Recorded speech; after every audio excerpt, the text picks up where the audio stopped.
and this is part 4 of creating a guided buying and bid and a buy process for tactical sourcing. This is a 5-part series where we'll show you how to set up tactical sourcing process using the guided buying and bid and a buy form functionality. The first 3 parts we discussed how to set up a tactical sourcing form, creating a new tile and linking it back to that form, and then configuring the sourcing touch policies for that specific form that we created.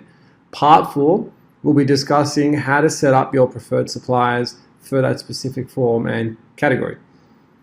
And this is probably the most important feature here, so you want to ensure that your end users have a list of preferred suppliers for the different categories and forms that we create without the need for them to search for them.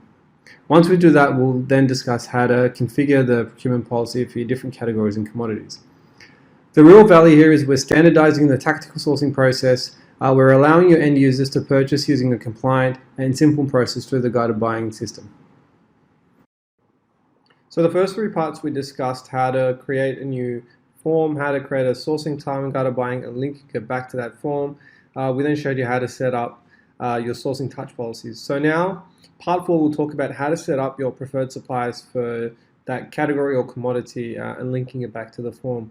So you'll need to log into your standard Ariba sourcing solution. You will require Ariba custom administrator rights to be able to perform the next actions.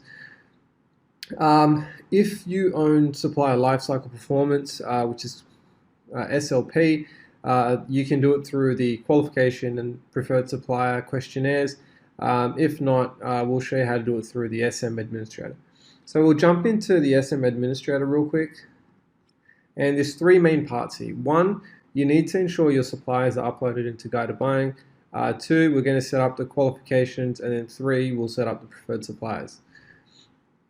So first of all, we'll click on the supplier section here. And we'll just go ahead and export. If you haven't uploaded all your suppliers into guided buying, I recommend you go through the guided buying administrator guide, and it should show you the process how to upload all your suppliers into here. In my scenario, I've already done that. Just a key note here: the 2 main column or fields that we'll focus on is the ERP vendor ID and the source system. So these are the 2 fields that we'll need once we set up the preferred supplier list and the qualifications. Next up is the supplier qualification data. Again, if you haven't uploaded anything in here, just download the sample file and it should give you a few examples of what to upload. I've done some uploads already, but what I'll do is I'll export and we'll set up the qualification for that new catering form that we set up. So if you open up the supplier qualification export file that we just downloaded, you'll see that I've got some suppliers already loaded here.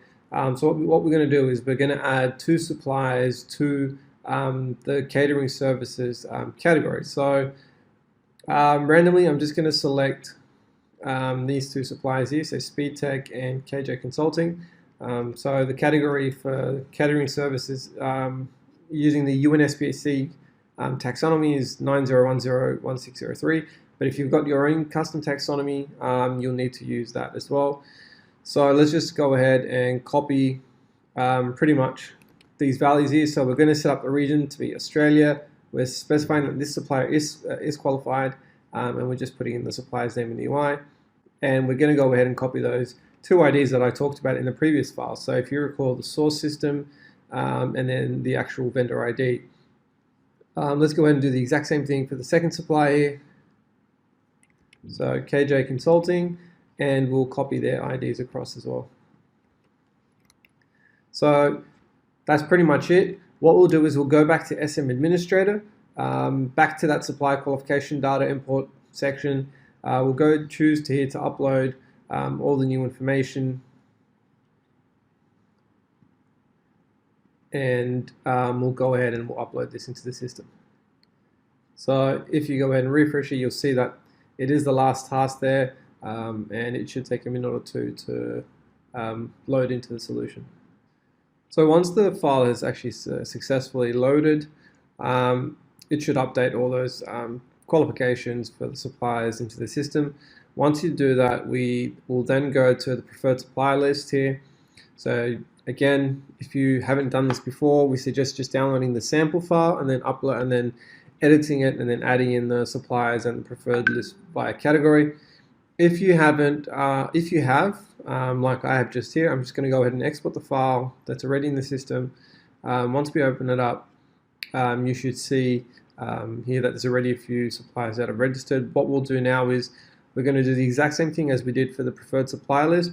We're going to copy the values here for those two suppliers, so Speedtech and then KJ Consulting, again for the region Australia, and then we're just going to change pretty much the category here to reference back to the services category that we selected, which was 90101603.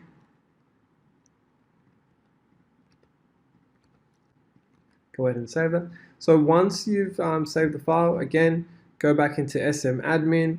We're going to go ahead and go to the choose finder here and select the preferred supplier file that we just updated, and we're going to go and upload it into the system.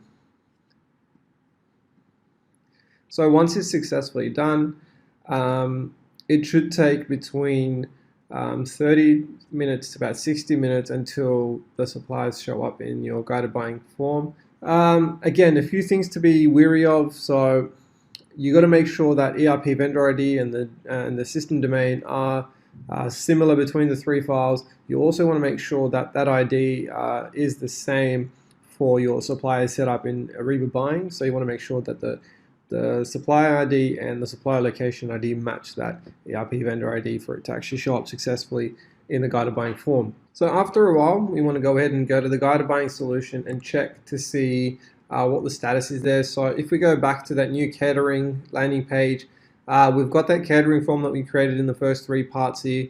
If we go ahead and select it, we should now see those two suppliers, so Speedtech Tires and KJ Consulting, show up here in the list of preferred suppliers. So now you know how to set up your preferred suppliers or your panel of suppliers for the specific categories in guided buying. You just want, again, you want to make sure that the IDs match, the suppliers are updated successfully, and make sure the qualifications and preferred supplier lists are updated and loaded into the Ariba solution as well. That's all I had, guys, and stay tuned for part 5.